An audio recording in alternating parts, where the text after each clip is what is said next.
দিনটা ছিল 14ই ফেব্রুয়ারি। তো হঠাৎ করেই আমি একটা লাঞ্চের অফার পেয়ে যাই। তো লাঞ্চের অফার পাওয়া মানেই আমি সামনে হাজির, হাজারদুয়ারির সামনে।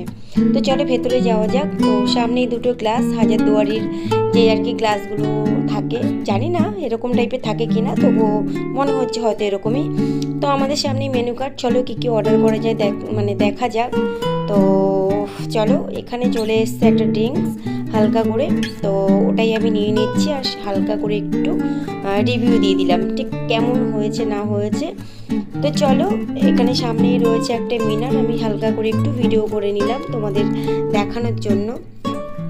আর সামনে একটা খালি প্লেট, আর আমার সামনে রয়েছে একটা ক্যান্ডেল লাইট, তো ওটাও একটু ভিডিও করে নিলাম। গ্লাসগুলো আমার অসাধারণ লেগেছে, তো আরেকটু ভিডিও করে নিলাম তোমাদের সাথে খুব ভালো করে শেয়ার করার জন্য।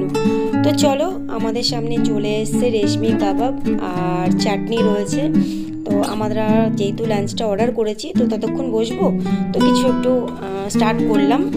তো যেই কথা, সামনে চলে এসছে বাসন্তী পোলাও, আর সাথে আছে কি অর্ডার করেছি না বলবো না, তোমাদেরকে দেখাই। আর এখানে একটুখানি স্যালাড নিয়ে নিয়েছিলাম, আর সাথে রয়েছে এই দেখো চলে এসছে মাটন কষা। আর মাটন কষা খাওয়ার পরে আমি একটু মিনারের সামনে চলে এসেছি, কারণ আমার অনেকক্ষণ থেকে নজর ছিল যে আমি ওখানে গিয়ে একটুখানি ভিডিও শ্যুট করব। তো চলো, টাটা, গুড বাই, সবাই ভালো থেকো, টাটা।